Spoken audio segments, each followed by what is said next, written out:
দেখবেন সমাজে কিছু পুষ্কুনি থাকে, যেই পুষ্কুনিতে মানুষ গোসল করে না। আছে না এরকম পুষ্কুনি? আগে তো সব পুষ্কুনিতে গোসল করতো, এর ভিতরে ঘরের পাশে দুই একটা গাঁতা রাখতো, গর্ত রাখতো, এটার ভিতরে ঘরের আবর্জনা সবগুলো ফেলে দিত। তো ওই একটা কূপ ছিল, ওই কূপের নাম বীরে বুদাহা।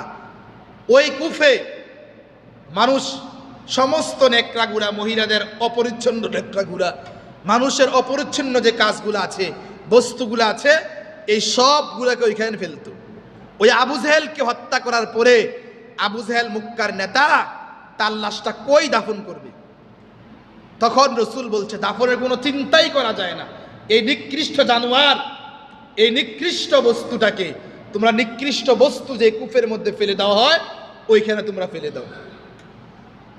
এরপরে সাহাবাই কেরাম ধরে তার এই গলাকে আলাদা করে, তার এই শরীরটাকে আলাদা করে কূপের মধ্যে নিক্ষেপ করে দিয়েছে।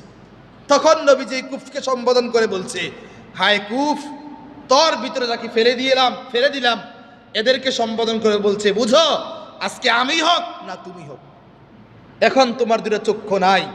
তুমি যখন জীবিত ছিলা তখন তোমার পাশে বহুত নেতা নেত্রী ছিল, বহুত মানুষ তোমাকে সাপোর্ট দিয়েছে।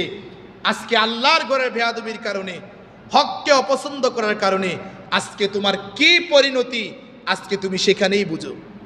এই হাদিসের ব্যাখ্যায় মুহাদ্দিসরা উল্লেখ করছে, নবীজি মৃত ব্যক্তির সাথে কথা বললেন কি জন্য? লোক যখন মারা যায় সে কথা বলতে পারে না। এর অনেকগুলো উত্তর মুহাদ্দিসরা দিয়েছেন, এর ভিতরে দুইটা উত্তর উল্লেখযোগ্য। এক হলো যে মৃত ব্যক্তির আল্লাহর রসুলের কথা শুনত। দ্বিতীয়ত, সে কোনো উত্তর দিছে কিনা, কোনো মুহাদ্দিসরা উল্লেখ করছেন যখন সে এই মৃত অবস্থায় কথা বলছে কেউ শুনে নাই, রসুল নিজে শুনছেন। তাহলে বুঝেন বেয়াদবির পরিণতি আল্লাহর ঘরকে ত্যাগ করার পরিণতির সাধারণ কোনো বিষয় না। এটাকে যদি কেউ সাধারণ কোনো বিষয় মনে করে নেয়, এটা তার বোকামি ছাড়া আর কিছুই না। তো যেই কথা বলতেছিলাম, তখন উমর, দুইজন নেতার ভিতরে একজন আবু জেহেল আর একজন উমর। এই উমর যখন রসুলের পক্ষ অবলম্বন করে, কাবার পক্ষ অবলম্বন করে, আবু জেহেল বন্ধুকে যখন উমর ছেড়ে দেয়, আজকে আপনি দেখেন কোনো সন্তান যদি হয়, বাবার ইচ্ছা থাকে, মার ইচ্ছা থাকে, আমার এই সন্তানকে আমি উমর নামে নামকরণ করব। বিষয়টা বুঝেন নাই?